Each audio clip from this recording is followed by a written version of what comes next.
It really hits me, and I think many others as well. We have the opportunity to do something really different here.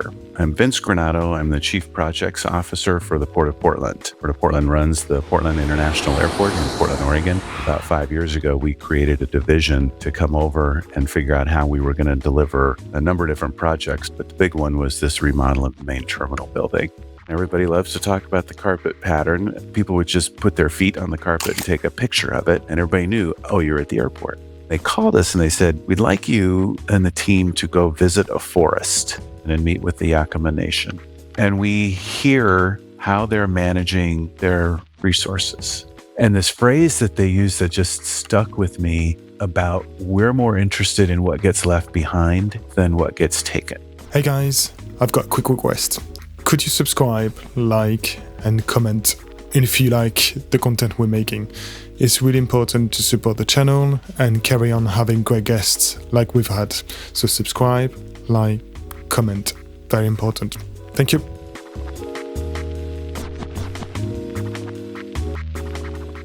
Hi Vince, welcome to High Points. Thanks very much for having me here. I'm happy to do this. Well, you've been very nice, and I will keep repeating it. And you've been very, very open about doing that, recording that podcast. So I'm very thankful and grateful for this. I'll probably start with saying a big thank you to the International Mastermind Conference that invited me in March to attend the conference, and they organized a really good tour of different venues, and one of the venues was the Portland Airport, which is an amazing airport. You did a brief presentation of the history of the airport and building the airport with timber and other aspects. I thought it was really interesting, and I went to see you to invite you, and you said, yeah, no worries, and you were very, very quick to answer. So thank you very much to the Mastermind Conference. They'll organize it next year again. It's a really good conference in Portland in the States, and thank you for saying, replying positively to the invite. Again, happy to do it. We've been telling our story in a number of different forums. This is another one, which it's a great opportunity because we just think there's so many lessons to be learned in what we've accomplished. And so I always appreciate the opportunity to tell the story. So let's start with introducing yourself, Sure. if you would like. Sure. The way you would like to be introduced. Sure. I'm Vince Granato. I'm the Chief Projects Officer for the Port of Portland. The Port of Portland runs the Portland International Airport in Portland, Oregon. I've been with the airport for almost 38 years now, and done a number of different jobs. But about 5 years ago, we created a division to come over and figure out how we were going to deliver a number of different projects totaling about $3 billion. But the big one was this remodel of the main terminal building. And my job was to really lead the team in being at the hub, really, of working with the contractor, which was a joint venture with Hoffman Construction and Skanska Construction, working also with the architect, GGF, and then also being the liaison to the airport itself. So it's a structure that we hadn't done before in Portland, but it is the biggest project of infrastructure, public infrastructure in the state's history. And so we knew we were going to have to figure out how to do it differently. So I was tapped to do that about 5 or 6 years ago. And it's been a lot of fun, really challenging. So it's been a great experience. We forgot to mention the hoodies, and thank you for sending me the PDX hoodie. It's got the carpet pattern. Everybody loves to talk about the carpet pattern, but it's just another branding that we've got going on with the airport, and it just highlights who we are and what we do. And one of those kind of the quirky things that everybody loves about PDX, and we're here to talk about wood, and in the past there was always talking about the carpet, and so it's nice to have another element to discuss in the airport. I didn't realize it was the pattern of the carpet. Yeah, the PDX carpet has a unique history, and we took the carpet out. It had been in place for 25 or 30 years, and carpet wears, and we made the decision to take it out and replace it with a different carpet. And when we did that, people all of a sudden started to come out of the woodwork saying, no, you can't take out the carpet. It's one of these elements that Portland loves their airport. It's kind of a quirky thing. Most people don't love their local airport, but Portland does. And the carpet pattern was so unique. You knew all you had to do, people would just put their feet on the carpet and take a picture of it. And everybody knew, oh, you're at the airport. So for them, they were using it to say, hey, I'm off on an adventure or I'm home. And so it became this local phenomenon, really. And so we didn't copyright the pattern at all. It's on everything imaginable in this town.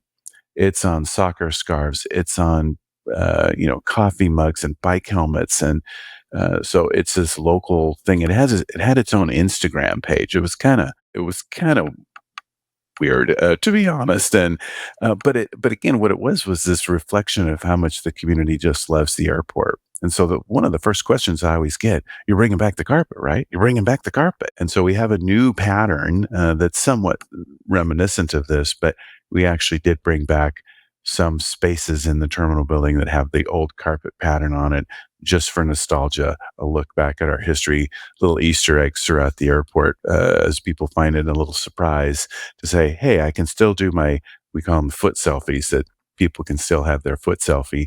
And everybody knows, hey, oh, I know exactly where you are without saying anything. You're at PDX. Oh, that's a good anecdote. Because a lot of people were asking me, because I've been wearing it outside, and people say, pucks? PDF? Where did that come from? Yeah. It's just the PDX, the call letters, and the carpet actually is, it has a bit of an X shape to it, and it's designed to highlight the runway pattern of Portland. We have 3 runways, 2 that are parallel and 1 that intersects. And so it's kind of this nod to the airfield structure that was put in place, many, many years ago. Let's dive straight away into how it started, because I understand from what you've said, you started from the beginning, so you were there right at the beginning. There's time to tell the story, so if you want to tell some details that are interesting, but just feel free. But one thing I've noted is it's been voted America's best airport for the past 6 years. Is that correct? We're in the neighborhood. There's a lot of different publications that show best airport. Before we started the remodel, I think we won 7 out of 8 years with Travel and Leisure of being America's best airport. Once the construction started, we were in the top 5. I don't think we were actually the number 1 in Travel and Leisure. But again, there's so many of these publications that do best airports. We're always in the top with some other of our colleagues. So, and it's something that we actually take seriously. And again, our community, as I mentioned, right, they love our airport. So we take that responsibility seriously. And it was a big part of this project, was everybody really, there were so many different things at the airport that everybody loved. And our goal and challenge was to, well, how do you keep all the elements of PDX that everybody loves, but expand it to accommodate the future? And that's really what this whole project was all about. So let's start from the beginning then. Yeah. How did it start? Basically, what's the first? So airports are only as good as their weakest link. And we go through a master plan every 10 years or so. And we look at the entire spectrum of the airport. You're looking at parking. You're looking at the roadways into the building. You look at gate capacity. You look at airfield. Do you have enough runway and taxiway capacity? You really look at the entire gamut of what the airport is. And so in 2011, we had done a master plan, and it identified some areas that we were going to need to address over the coming years. And airports grow roughly 2 to 3% per year. There's going to be ups and downs. Events happen, whether it's a financial thing, or 9/11 or any of those, COVID, any of those kinds of things. And so your traffic is going to vary over time. Over the long haul, 20, 30 years or more, you're going to grow 2 to 3% if your community is also growing. And Portland has been a stable, relatively stable and growing community. So you look at, well, what are you going to have?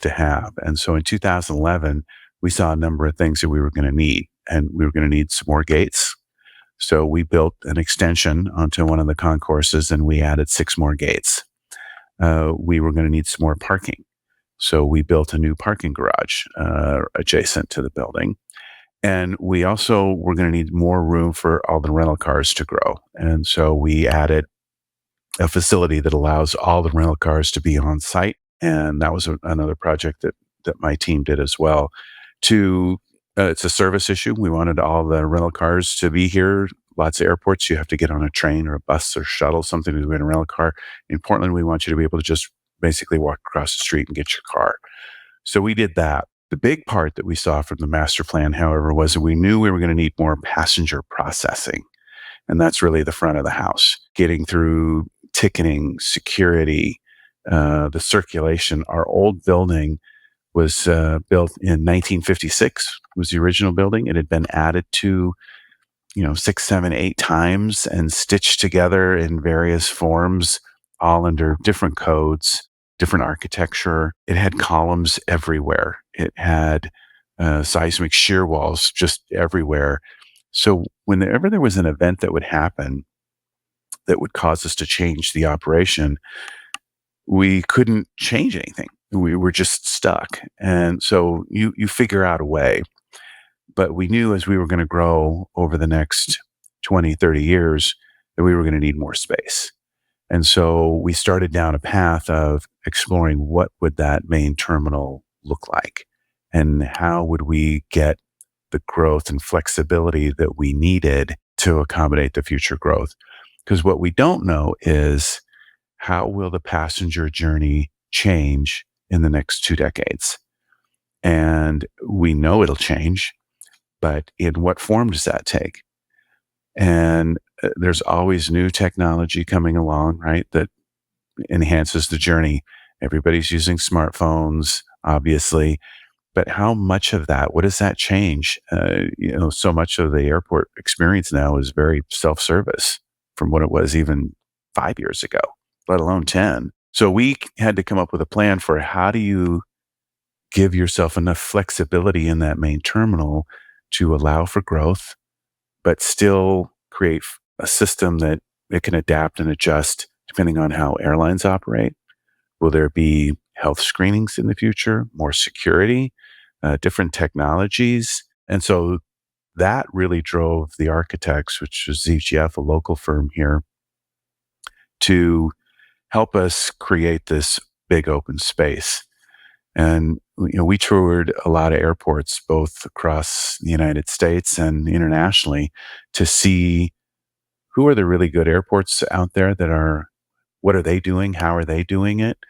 And I'd say one of the most important things that we got to was this big open space that created the flexibility. So when you look at the building now, we've got 32 columns, very large columns out there. Those are really just about the only things that are fixed. And so if we need to move anything around in the future, we can do that. We didn't have that luxury before. So all the concessions, the ticket counters, the security checkpoints, if we have to move them, we can. And so you create this big, open, flexible space that gives you that freedom. So that's really been the driver, was how do you create that space, knowing that we're going to grow 2 to 3%. And when you do these projects, they're big, they're complicated, they take a long time. So, it's 2025 now. Here we are 14 years after the master plan highlighted the need for this. And we're done with the first phase, but we still got another phase to go. So we got another year or so before we actually finish. So that's the kind of the genesis of how we got to where we are. Is the structure demountable? Can you, if you want to change it or later on, if you want to repurpose the airport or the structure, are you going to be able to do that? I suppose in theory you could. It's basically the main terminal building itself is a big rectangle now. And we'll talk more about this, what the roof is like and how it's seismically structured. So it's really a big open space. And in theory, you could do anything different with it. It's not going to be anything other than an airport. It's the only international or really main international airport in the state of Oregon. And so we draw from, halfway down the state of Oregon. We go halfway up north into the state of Washington as well and draw people. So it's going to be an airport. It's going to be the airport here for, decades to come. Okay. So obviously the structure is timber.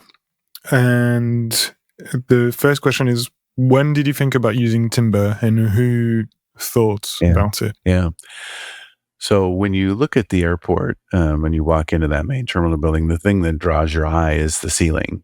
And that is where the wood structure is. And so if you look at it from the outside, you don't necessarily see all that wood, right? And so the architects, we had guiding principles that we wanted to achieve when we set out to do this project. And, one of the ones was having a world-class design. And I go back to this statement, when you're in Portland, we want you to know you're in Portland. And that's really what this carpet was about. And now I think people are now taking pictures, not just of their feet on the floor, but now they're using the ceiling as well. So it's like, because you don't see anything like this anywhere at any other airport in the world. And so when we were starting with them, we had this plan. We wanted a really iconic design. And so they spent a lot of time thinking about it internally. And we found out later, actually, that there were two camps within the architecture, within the architect's firm. They had a steel and concrete, perhaps with some wood cladding, very traditional way of building. And then there was a vision within the organization, too, for them to bring us more of a wood structure. And one of the other goals that we had on this project was sustainability. And when we would go down there and visit the architects, you layer on a sustainability goal with the design, and all of a sudden the wood structure really moved to the forefront. You mentioned sustainability. What was the exact? This was their number of embodied carbon number or something? Net zero? Yeah, we certainly looked at embodied carbon. We looked at and this, what the carbon sequestration would be in each of the different construction methodologies. And so you look at concrete, you look at steel versus the wood, and you're going to get carbon sequestration, right, with the wood versus the concrete and the steel. So we did not have a specific number, right? It wasn't like we were trying to achieve these metrics, but for us, wanting to find, well, what was the highest and best use from a sustainability standpoint? Not at all cost, right? Cost is certainly part of the conversation as well.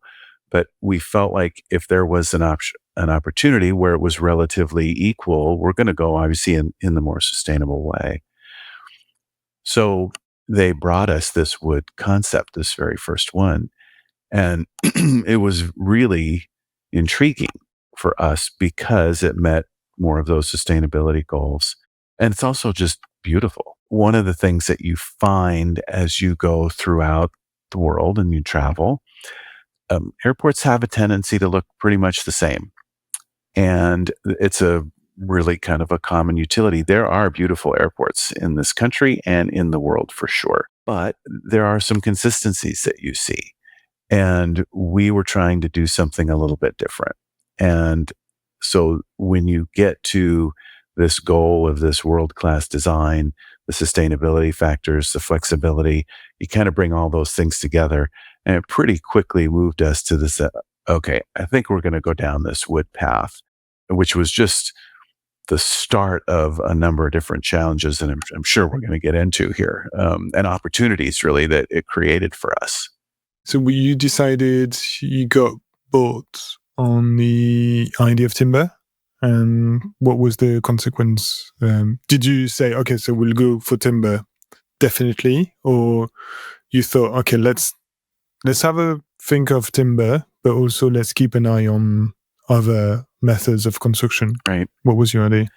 Well, there were a number of different things that we're going through at the time because so another goal that we had with this project was seismic resilience. So in the Pacific Northwest here, we are at risk of what's called a Cascadia subduction earthquake off the west coast of the United States, one that could be as high a magnitude of over 9.0, which would be obviously very devastating. We're actually overdue for one here. So whenever we build, we have to build to the seismic code of withstanding the 9.0 earthquake. And again, one of the other issues with the old building was it was all done with various codes. And anytime we got into any building, you'd have to upgrade everything.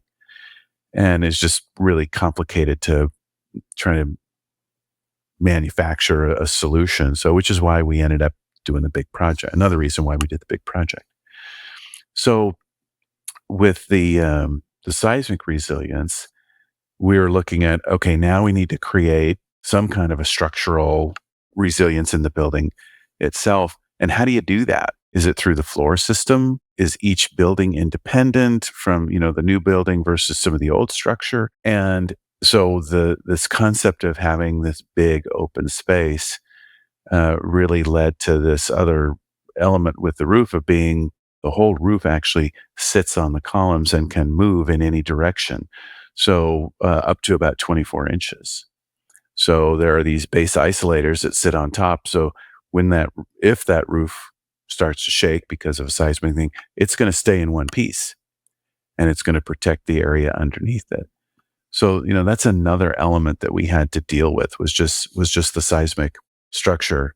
So when we looked at the wood itself, I think one of the other challenges was supply chain. Oregon is a natural resource state. That was another reason why it was relatively easy to come to the decision. Timber has been a big part of the Oregon history over the decades. And we've obviously diversified our economy here in Oregon, but we're still very much a natural resource state. And the ability to gather enough wood locally was pretty easy. And so once we made the decision to go to wood, it was really about, okay, well, how can we do it a little bit differently than maybe other projects have done because of the scale and the size of this project. It's 9 acres. So it's 400,000 square feet. I don't know how many meters that is. It's 9 football fields, 9 pitches. Okay. That's how big it is. And so there's 3.4 million board feet of wood. So it's relatively easy for us to secure that within our region. And so that was another step in the process to say, okay, wood's the right story. We can get it locally. There's supply chain opportunities here, and how can we continue to do it maybe even a little bit more differently in some of the methods that we're using. And also you look at the time we were doing this, right? This is in the middle of COVID. We had hyperinflation. We had supply chain challenges across the world. The prices for raw materials were just going through the roof, literally. And so, we're trying to make all these decisions and adapt to this global market condition that's going on. And so the fact that we could get it locally also helped meet our sustainability goals, right? So we were able to source all of this wood within a 300-mile range of Portland.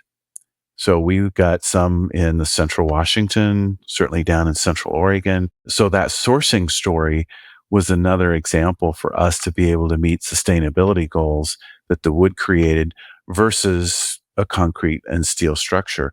You still have to use concrete. You still got to use steel. Let's be clear, right? It's not just this wood structure up there. And in fact, when you look at it, if you looked at it from the exterior, it looks just like a regular building. So we got plenty of concrete, plenty of steel in here. But it was that interior design opportunity that really, I think, is the showcase. Had you done such a project before, or it was the first for you? Yeah, for me personally, this is the first project I've ever done. I'm actually a finance person by trade. Uh, I was the port's chief financial officer for a few years, and then I was the chief operating officer, where I ran the airport and the marine terminals for about 8 years. And again, I've been at the airport for so long. I've done just about everything there. So I don't actually have experience in project management, but I do know how to build good teams. I know what the airport can do and what it can't do. And so my job was really to lead this fantastic team of engineers, construction, operations people, and how we interact with the contractor and the architect to deliver on this. And so it's really my, I guess, my experience and expertise at the airport.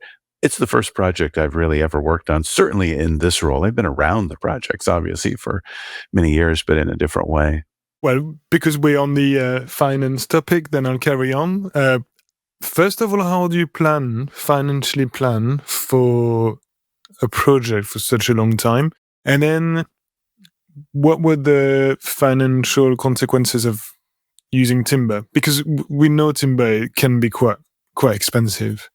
So did you have any surprises, or how did you work it all out? From a financial standpoint, airports and primarily in the United States are not taxed facilities. We are a public facility, but we're really, certainly in Portland, run a little bit more like a private business. And so the funding for this project comes through the airlines that operate out of PDX. We have an agreement with them that anything that's over a certain dollar threshold, they have to vote to approve. And so they're part of the entire planning process. And so coming out of the master plan, we were meeting with them constantly, talking to them about the need for the project, how big it was going to be, and certainly the funding. And the initial budget on the project was one for the terminal core remodel project was $1.65 billion. Because of the scale of the project, we didn't have the ability to wait until the design was absolutely complete and then go out and bid the project and then construct. Because of the timelines here, we'd have been at this for even longer. So we actually started some of the demolition before the design was complete. We knew the footprint of the buildings, we knew where we were going to go, but we didn't have all the details done yet. So the airlines did authorize us the $1.65 billion US to do the project even before the design was complete and before it had been bid out. So as I mentioned, and then COVID comes along and you got supply chain. So we're out trying to bid the project in the worst possible environment financially. So we ended up having to increase the budget by $500 million. So the current budget now is 2.15. And we worked through that issue with the airlines.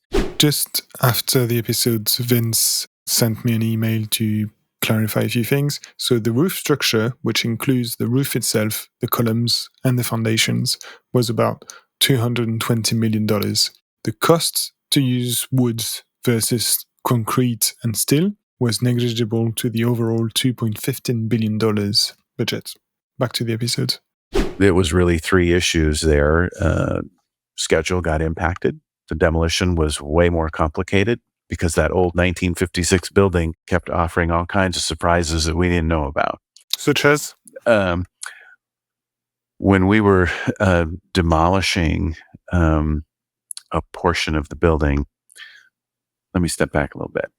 We had to build this roof over the existing airport while it was still operational.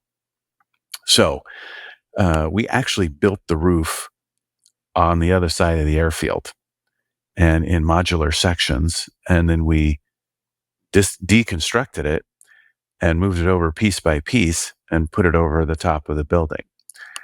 And we had to clear out everything. When you walked into the old building, you had the ticket counters, and off to the side were our security checkpoints. But everything behind, we kept the floor, because that floor of that building was over our baggage system.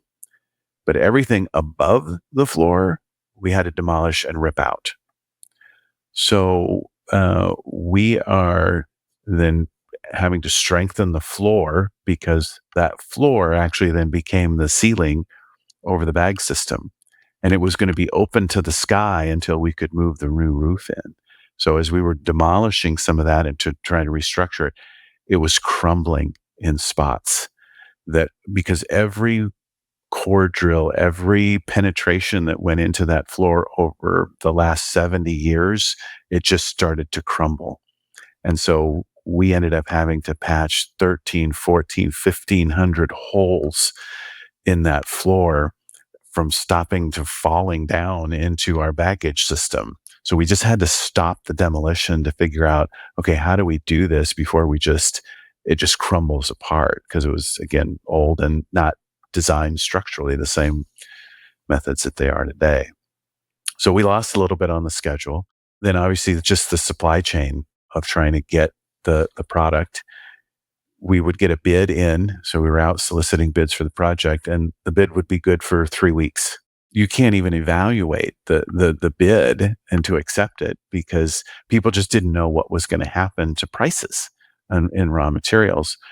So, schedule was a problem. And obviously the hyperinflation and just the supply chain of getting everything.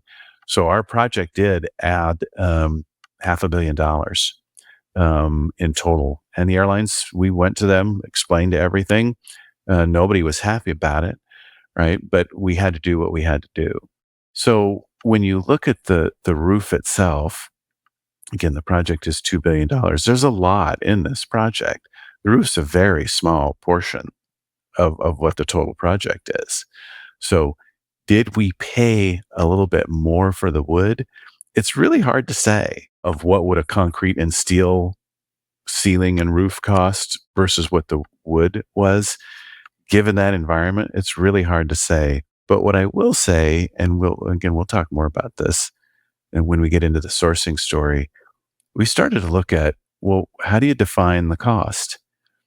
And when we looked at the wood and the benefits that the wood creates, and we made the decision to source wood from sustainably harvested and managed small farms, timber farms across the region, and how they're managing their forests adds value to this region.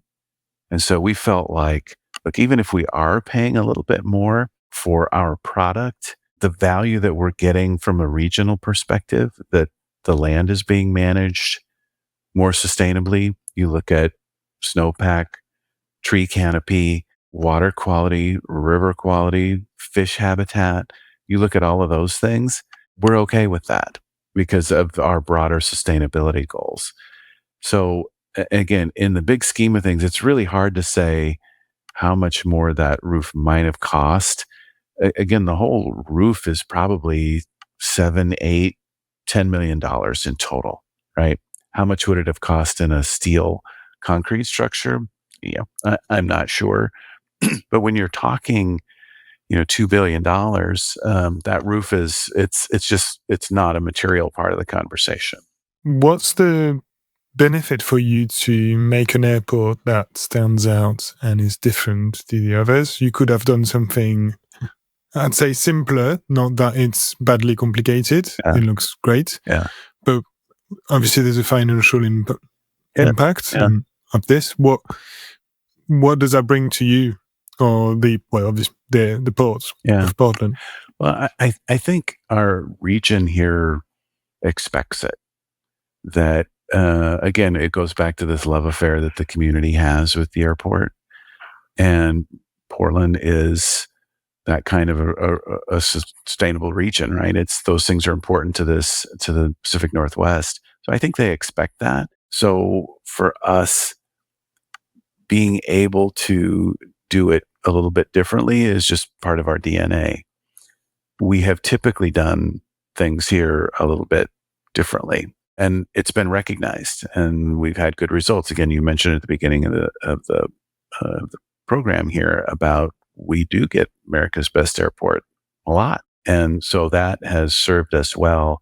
So I think they just really kind of expect us to do that. When you look at the total cost of the project, right, we're answering to the airlines. So what they're doing is they are comparing our cost on a per square foot basis to other projects that they are approving across the United States. So Salt Lake City has built a new airport. New Orleans has built a new airport. So it's hard to find projects that are exactly the same. But in general, they can look at, okay, in total, this project was $2 billion, 400 roughly 400,000 square feet. How much was that on a per square foot basis? And are we still in the neighborhood? And the reality is we were. So they looked at us and compared us to other airport projects that were similar. The cost is still a big part of the conversation. And the airlines wanted to make sure we were in the neighborhood. And we were. So it's not like we built this thing that was completely different and completely new. We just chose how to spend our money a little bit differently. And that's the part of that I think can be replicated if people decide to make different choices about the materials that they use in certain areas, that you can still accomplish a lot of things and still have a reasonable cost in for your project. I want to ask you a question before we carry on about the project. Is the choice of the architect, and the rest of the team as well, but mainly the architect, because and no offense to the architect, they're like a decent size architect, but in my mind, you'd think, oh, for such a massive airport, the airport would like a really big architect, like a global architect. Yeah. And again, no offense to ZGF, because they've been doing a really good job, but why? I kind of had the answer. Yeah. But what was your choice behind this? Yeah, no, it's a great question. We get asked that a lot. So we went out for proposals to do this project, and we expected, given the scale, the magnitude, we were going to get a lot of interest from the community, and we did, and we got all the big firms. ZGF's the local firm here, even though they have more of a national presence. So they have offices in many other states and a presence in the rest of the United States. But they don't always do a lot of airports, but they have done almost every material design and redesign of this project since the 50s. And actually, it's really been over the last 35 to 40 years as we've taken that original design and converted it into what it is today. ZGF has done most every one of those big projects. And so you see consistent, even though they've been done at different times. There was one in the late 80s, mid 90s, early 2000s. You still see some common themes in the architecture throughout the building, even though they were built at different points in time. But the fact that they were a local firm, they understood Portland and what we were trying to achieve. And because it is their hometown airport just as much, right? They take great pride in that. They knew how important it was. They knew how important it is to the region. And so they brought that local feel, the local understanding of what this community expects. And so we did get a lot of great proposals, all the big international firms, and it was very close. But at the end of the day, I think that local connection that ZGF had, they obviously brought their A team to the project, and we would not have, I don't believe that we would have what we have without their vision and understanding the goals that the port was trying to achieve. Did you have to run a competition for this? We did. How was it structured? Yeah, so because we're a public entity, we're required to do, required to solicit proposals. And so we did a formal request for proposal process. And we asked all the firms to give us their designs, their concepts, who the team would be, what the cost would be. And we score all of that. And again, there was a formal process to that, and the scoring was very close. But at the end of the day, I think that local feel was really what kind of ended up moving them to the head of the process. How about the other, I say, disciplines and professions? Obviously, there's the contractor, Yeah. Skanska. Yeah. There's the structural engineers. Yeah. Did you want to choose them? The acoustic engineer as well, which is very important. Yeah, of course it is. So for us, the next part after we had the architect, because we were doing this without the builder. So you start with getting a rough design, and we had ZGF get us to a 10% design, and that's what we took to the airlines, was to get them some concept of what this thing would look like, and then a rough order of magnitude of the cost. But until you get the builder on board, you don't know what it's really going to cost.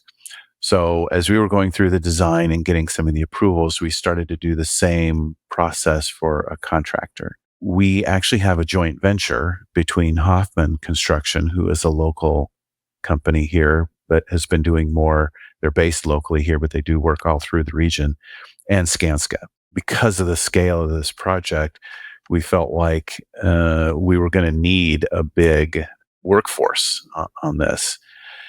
And Hoffman probably wasn't big enough all by themselves to do it. And Skanska didn't have the local knowledge. So to us, it was a great marriage, actually, for them. They'd never done a joint venture together. But in the same way, we had a lot of, same way as the architectural solicitation, we had all the big companies from a construction standpoint as well that were interested. And so we went through a very similar process. And we did choose Hoffman and Skanska to deliver this project. And they've just done a fantastic job.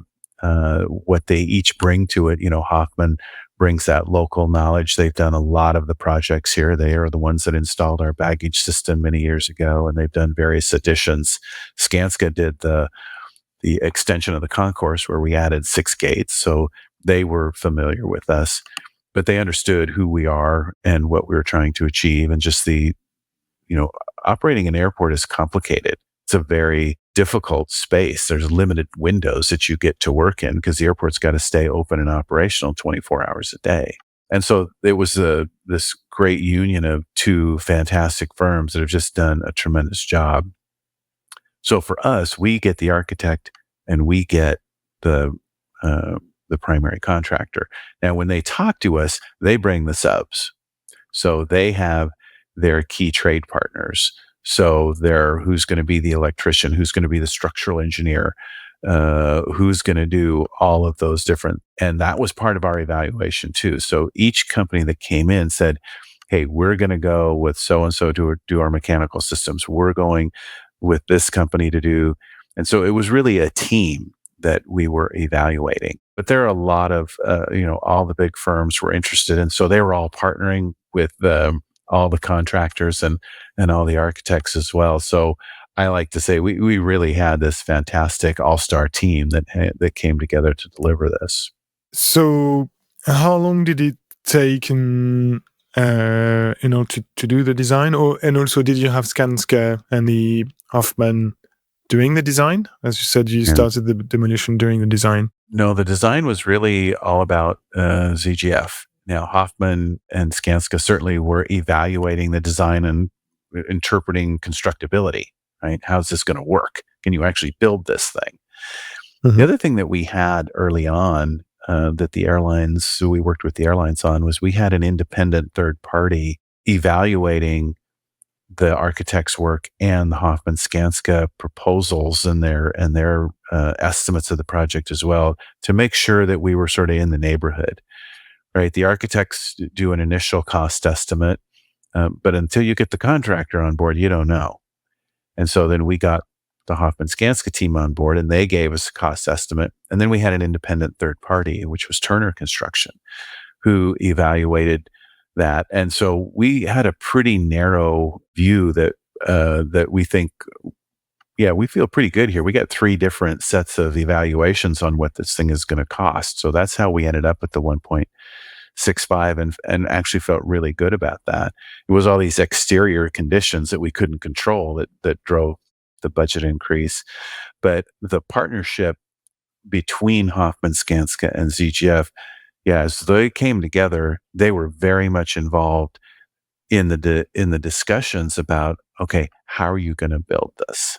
And what is the best way to do it? So it was the Hoffman Skanska team that came up with this modular building idea, which was absolute genius. Trying to stick build over the top of the airport while it's still operating would be really complicated, not nearly as safe as what it was. So yeah, we built the whole roof across the airfield in 18 sections, and then disassembled it piece by piece, put it on these big rolling carts, and moved it into place, which was just a real feat of engineering. So it was really both of them that kind of had to come together to figure out how we were going to do it. So I'll stop you on this because it's really interesting. There's so many timber projects that we either work on or we're about to work on, or architects have ideas of having an area where elements would be built, fabricated, and then either they'd be dismantled or not dismantled and brought on site straight away. What I presume you had a sort of factory somewhere around the airport to build everything. Was that the plan? And was it a plan thought by Skanska, Hoffman, or even ZJF? It was really the joint venture of the Hoffman Skanska team that came up, and actually I'm not even exactly sure who was it. One of their subs that had the idea of how to do that, but they came to us with the proposal to build it modularly just across the airfield. That was the biggest component, was this roof structure, because again we had to clear out all this space from what used to be there, still keeping the airport open and operational, keeping ticketing, security off to the sides, and then go right in the middle over the top. So that was the biggest component that was done. And again, it was just done way more safely and more accurately. So the roof sits at 55 feet above the floor, but it was built at 13 feet off the ground. So really easy for them to actually get access to make sure it was accurate without having all these lifts all over the place to figure out how you're going to do that. So it was done at 13 feet off the ground. And then when it was time to separate it, it was brought into all these different pieces, put onto these rolling carts and jacked up to 55 feet, rolled over, and then slid into place on top of the columns, and then reattached all in one piece. So it was really a helpful and efficient way to actually build that. What was brought on site? What sort of elements to build what, and which element as well to then bring on to the actual site? What was the process, the construction process? And are you talking specifically about the roof? Yeah. Which systems did you basically fabricate on site? Yeah, so it's funny. It was the roof structures that were fabricated really on site, but the individual elements were done elsewhere. So we have these curved, arched, glue laminated beams that were manufactured by a company called Zippo down in Eugene, Oregon. So it's about 2 hours south of Portland. And they span 100 feet from column to column. And those are glue laminated. I think they're 2x6 Douglas fir. All the wood in the roof is Douglas fir. So all these arched, curved pieces were done down in Eugene, and they were put on a flatbed truck and brought up here. So the steel girders were fabricated elsewhere. So the first thing that goes up are the girders. And then they put these glue laminated beams across each of the girders. That creates kind of this structure. And then from there, we attached what we call the lattice work, which are individual pieces of the Douglas fir that really give it that design. And when you look at it, it kind of has these rolling curves throughout. And the design concept from ZGF was that this would be a walk in the forest. And so the curves are all about tree canopy. There's a lot of skylights, and so you get natural daylight coming into it. And so it looks like a walk in the forest. And that was the concept behind the design. But those were all done in different places, and then it was all assembled here.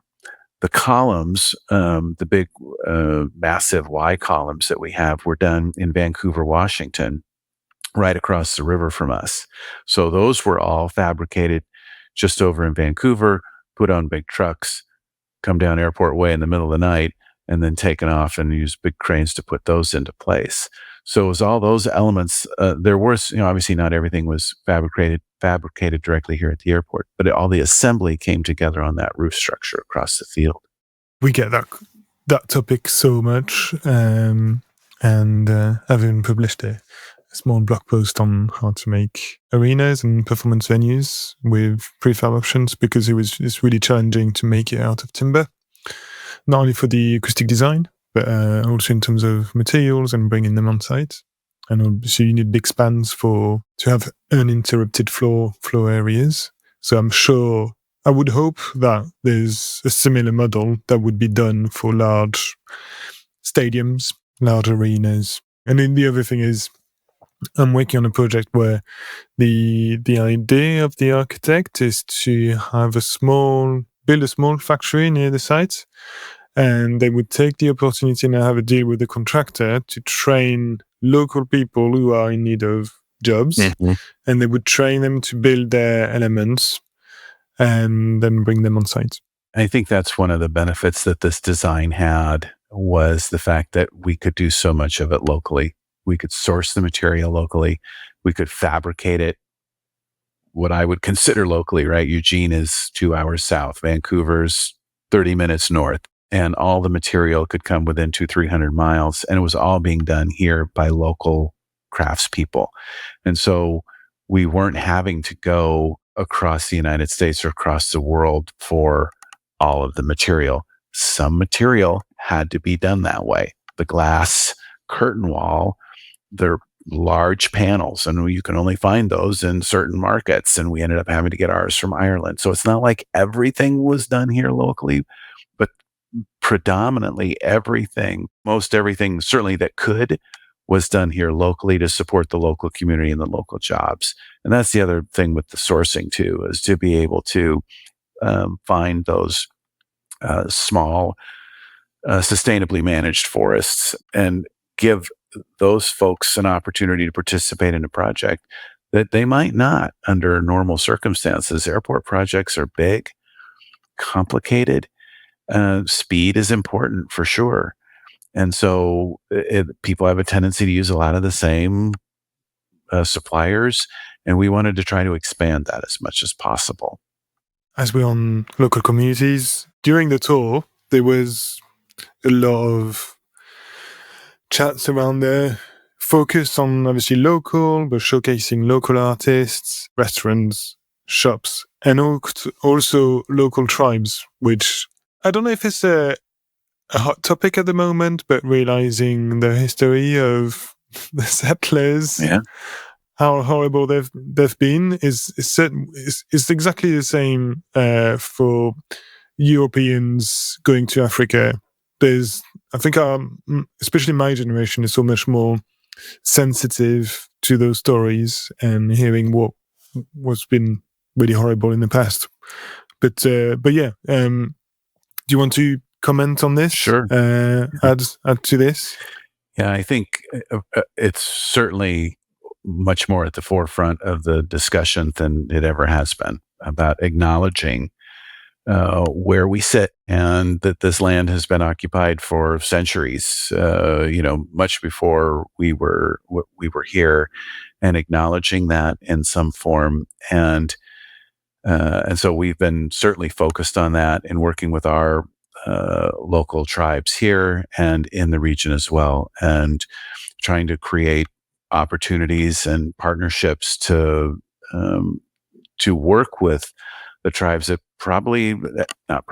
they have been left behind. and have not had the opportunities, I think, to engage. And so that's another reason that this came together, that I love the story. And I one of the seminal moments really for me in this project. So we're talking to the architects. We've made the decision now we're going to use the wood. So the question is, well, where do you get it? How do you get it? CGF had fabulous partners, Sustainable Northwest and Sustainable Northwest Wood. And they called us and they said, we'd like you and the team to go visit a forest. And I'm an airport person, right? It's like, you want me to go out to the forest? It's like, okay, I'll do that. So we drive about 4 hours north of here into central Washington and meet with the Yakama Nation. And we go to their mill and we meet their elders. They show us their longhouse. They cook a meal for us. And we hear how they're managing their resources. And it really hits me, I'll just say, and I think many others as well, that, okay, we have the opportunity to do something really different here that hasn't been done before. Because when you're talking about timber, then you talk about how is it sustainable and how is it managed. And so do you use certification, the FSC certification? What are the rules that you're going to use? How do you call it sustainable? And it's a really complicated subject. And I'm sure you've probably done shows on what does that mean about sustainable management. I'm going to ask you more questions around this. Yeah. Right. So it's a really complicated project, and process. So we had talked with the architects. Well, are we going to use only FSC certification? So we're learning a whole new discipline here, right? About, well, what does that mean? So we got really educated on what that process means. And at the end of the day, we made the decision, we are not going to limit ourselves to the FSC certification, because there's other ways to get at the sustainability. And that's what really got us with the tribes. So we go up into central Washington, meet with the Yakama Nation, and we hear how they're managing their forests. And we're walking out there and talking, and they're making decisions 9 generations out into the future. And this phrase that they use that just stuck with me about, we're more interested in what gets left behind than what gets taken, right? So they are stewarding and the forests from their ancestors and their future.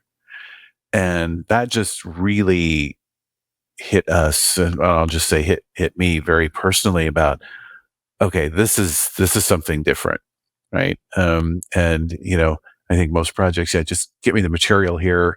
I want to make sure supply chain works, get it here, and let's make it as easy, as simple as possible. And this was a little more complicated, but we learned so much more about how it could be done. And so we're working with, again, the Yakama Nation. We're working with the Cow Creek band that's in Central Oregon. There's a group about, I don't know, maybe 60 miles west of us called Hyla Woods, and how they are managing their forests, the Coquel tribes.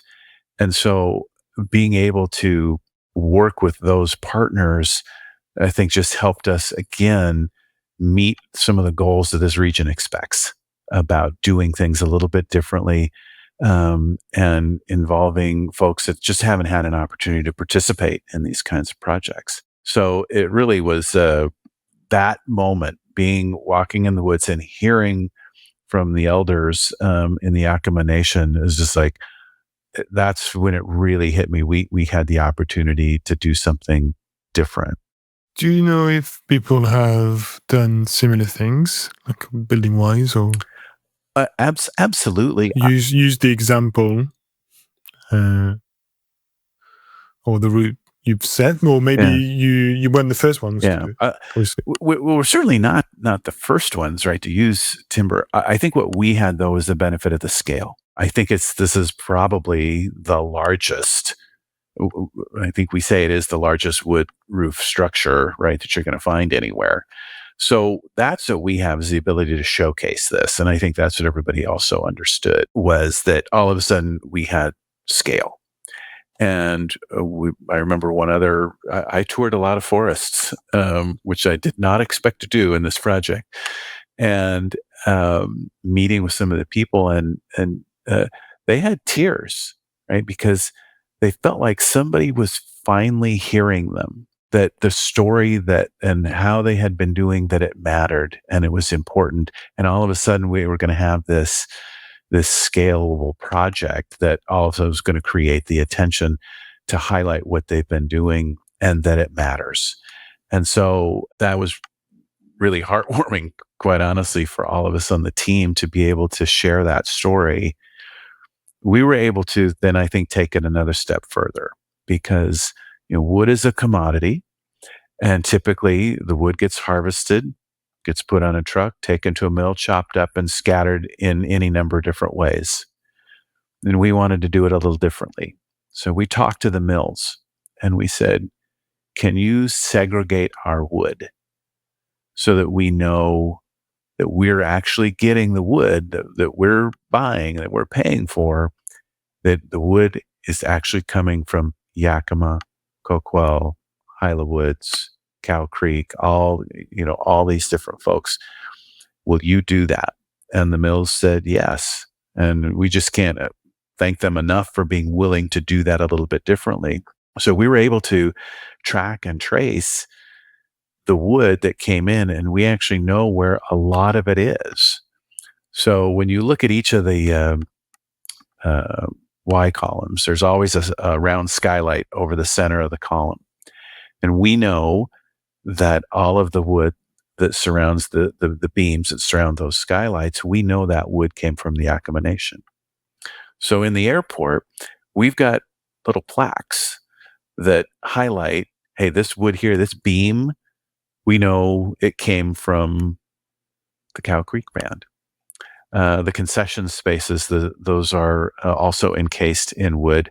We know where that wood came from. We don't know every square inch of exactly where everything, but about 30% of it, we can highlight specifically the region that it came from. But we also know that all the wood that we got was from the sources that we contracted with. And that's a little different thing too. And what that did, I think, was to create this connection to the local community. And so the pride that people have in the airport, and doing things a little bit differently, and people feel part of it. And so we've had the Yakama Nation down here. In fact, we had the opportunity to meet the gentleman who felled probably every one of the trees. And we were able to have him come down and tour him around and say, yeah, you did that. Right. And it creates that local connection and pride and just a feel that's really important at PDX, and expands it into the region, that it's like, okay, hey, I'm part of that. And I think that is the one word that has been the most used, and one that is just, there's so much local pride in what we accomplished. And it wasn't just the folks who actually built it, but it was through the entire system, right? Through the supply chain and the local providers and the shops and restaurants. And I mean, you name it. We haven't even talked about the floor, right? And the wood floor that we have as well. So, right. It's that connection that we've had, I think, that's been just really heartwarming. It kind of gets back to the carpet. So at PDX, we always had all carpet. Again, that was a big change. And we did a lot of focus groups when we started the project. And everybody said, you got to keep what we love about it, right? We love the warm feeling that you have as you go through PDX. It's easy to get where you want to go. The gates are laid out well, the local shops, all that. But the thing with carpet is that it's not always easy to move through. If you've got a roller bag, if you're mobility impaired, if you're pushing a wheelchair. So we made the decision to not have carpet everywhere. And that was, a little radical idea for PDX to not have all the carpet. But from a sustainability standpoint, it really made a lot of sense, and an accessibility. And we had an accessibility committee. So the theory that the architects came up with is, like, if you're moving through the building, it's going to be a hard surface. If you're standing and waiting, it's going to be carpet. So around the ticket counters, you got carpet. If you're waiting in security, you've got carpet. But if you're moving, it's a hard surface. And we used some terrazzo, which is a more of a concrete style of surface, hard surface. But then we also took the opportunity to put a wood floor down. And so this is done by Xena Forest Products, which is in a small town called Rick Rial, about an hour south of Portland. And they came to us with an idea of using Oregon white oak. They have the largest stand of sustainably harvested and managed Oregon white oak in the state. And they came to us with this idea of a product that they had seen in Europe that were basically wood tiles.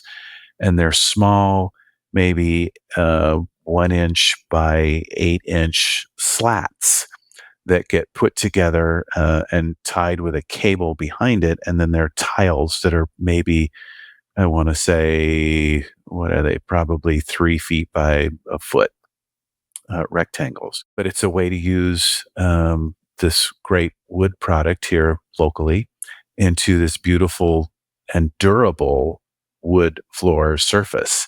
And so it creates, you've got now wood on the floor, wood in the ceiling, and it's working with this local supplier on a product that really hasn't been used very much in the States, but it has been in Europe. And so we worked with them. We toured their facility as well. And through the size of the scale of the work that we were able to work with them on, that they now have a business product that they are now working in the rest of the United States and others to say, hey, look, here's something of scale that we did at PDX. You can do this in your facility as well. And it's a very small, it's this great mother and son team that created this idea. It's fantastic, and it's durable, right? It has to be to stand up to an airport. So instead of using maybe more the traditional oak flooring, we were able to use this other product that I think it looks beautiful, but it's going to last. And again, another example of just working with the local community to come up with something. So there's that connection to the region as well.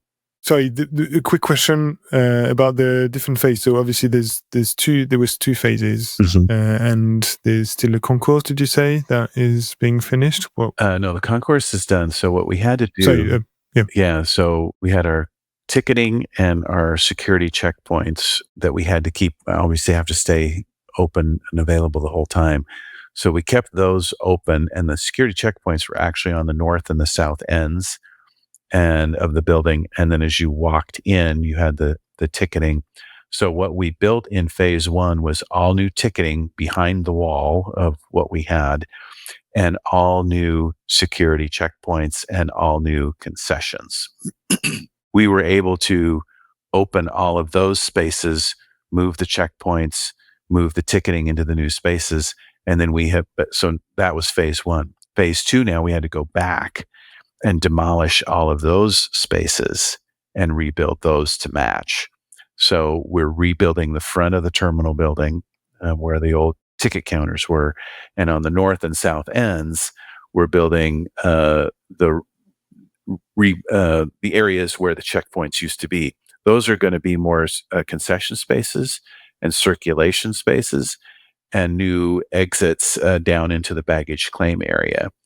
So, but they need to match. So we had 4 more roof sections that were sitting across the airfield that we needed to put in place, and we got those in place here in February and March. So the whole roof is in now, no more roof pieces to be moved.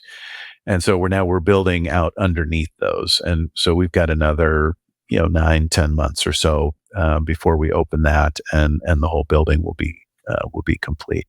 Let's talk about sustainability a little more. I've got 2 main questions. The first question is, you mentioned during the tour that there was also a few heat pumps used. What are generally the other sustainability aspects of the airports? Sure, I can talk about carbon waste. Yeah. So one of the other elements that we have in the building is a ground source heat pump.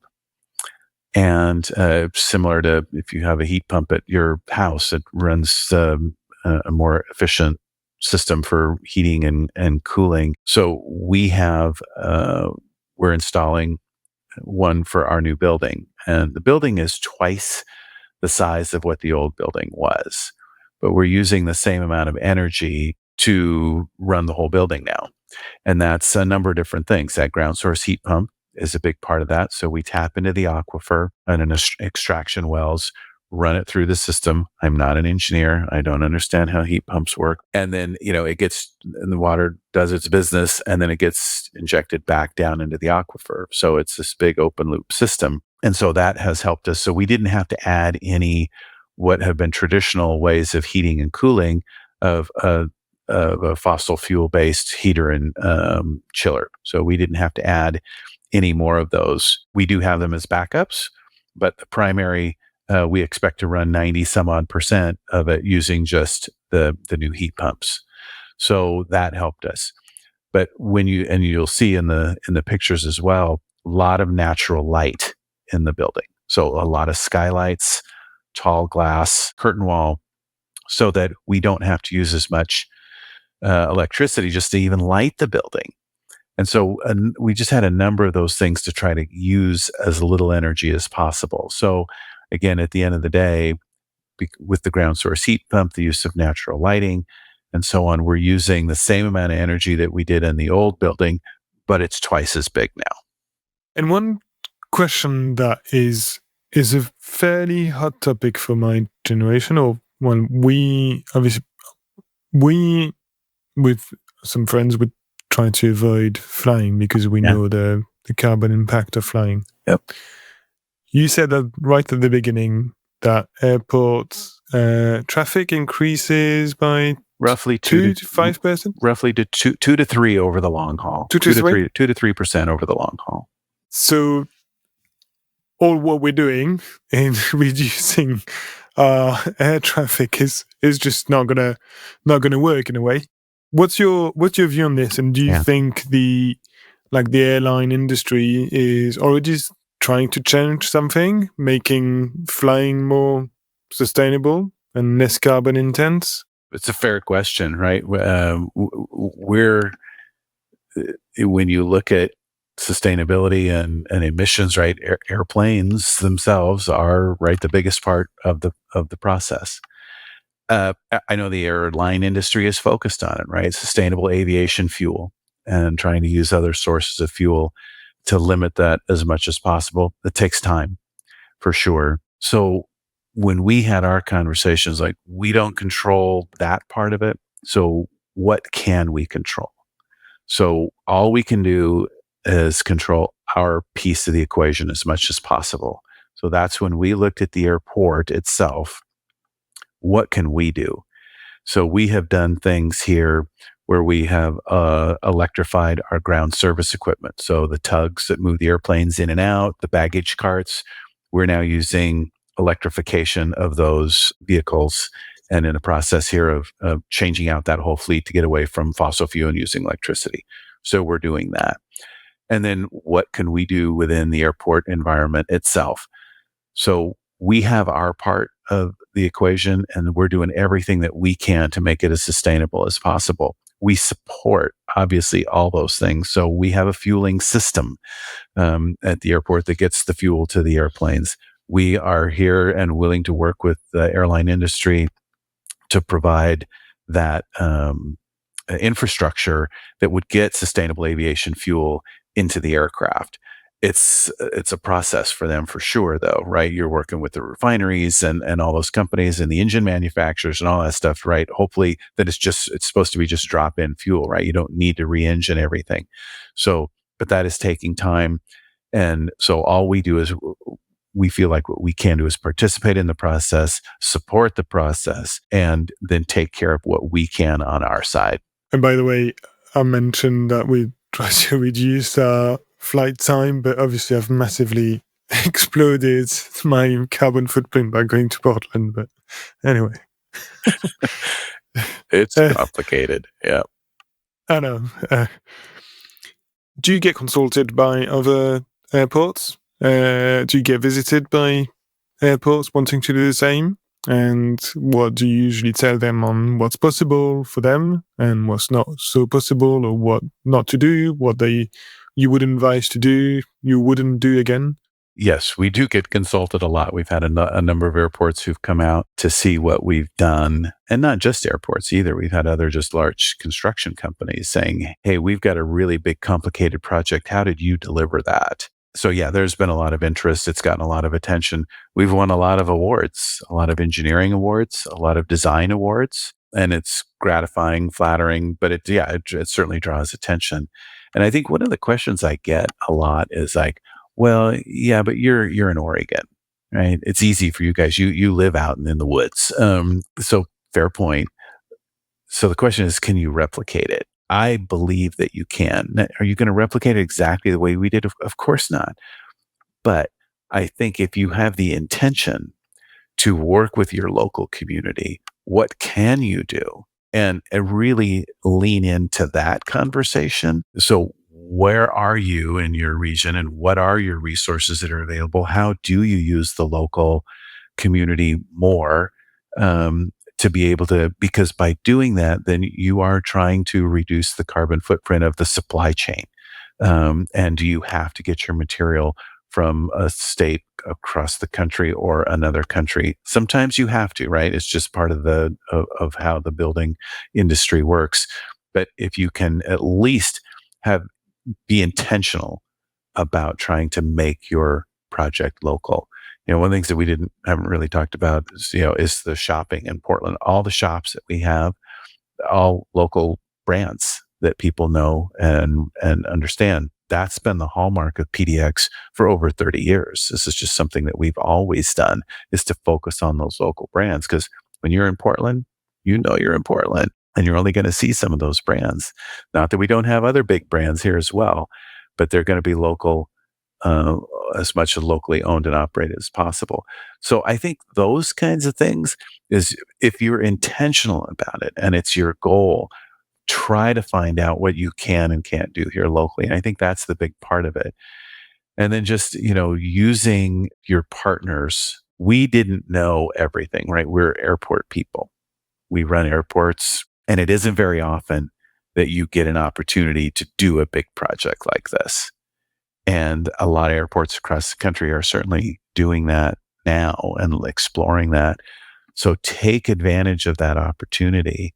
I frequently have said, to the workforce out there, you're making history here, right? This building is going to be here for decades, and you're going to be able to say you were part of that. So take every opportunity that you can to really engage that local feel.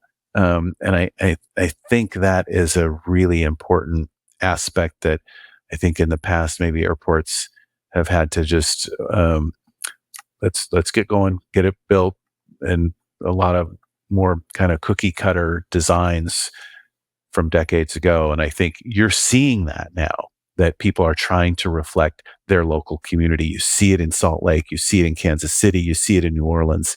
They're trying to reflect their local community. I think it's a really positive outcome. Thank you very much. Do you have anything you would like to add? Any topics I've not covered, or you've not covered, but I've not asked about? It's been great to have this amount of time. Frequently I get asked to spend, 10 minutes on it. It's like, it's really hard to cover the depth of everything that we did here. I've, been very fortunate to work with such a great team of people here, from the architects to the builders to my team itself. They're just fantastic people, and the pride that everybody has in this region over what we have accomplished. It's been very, very gratifying. And it's kind of, for me personally, it's been kind of, this will be the end of my Port of Portland career. And it's just a great way to go out. And so the opportunity to share the story and the depth and the detail of all the different things that we did, just appreciate you being interested and wanting to talk about it, and to kind of give enough time, because there is just so many stories. There are so many stories to tell about what was done here. And again, I think it can be replicated. It can be done. You just have to be intentional about it. So thank you for being interested and allowing us to tell our story. How do we get in touch with you if people want to reach out to you? Obviously on LinkedIn. I am on LinkedIn. You can also just look at flypdx.com, pdxnext.com as well. And you can certainly reach us and just going through the regular Portland International Airport website as well. You can find us somehow or another through any of those channels. And the Port of Portland is on LinkedIn as well, so as is Portland International Airport. So we're out on all the social channels that are there, and be happy to talk to anybody who's got more questions and about how we might have done anything. Well, thank you again, Vince. It was really nice. Load of details, really interesting. And all the best. Maybe I'll see you soon next year. Okay. All right. We'll still be here next year. We got still more work to do, but and I'm sure we'll be part of the conference again next year. So thanks for being part of it and making the trip out here, and we'll see you next year.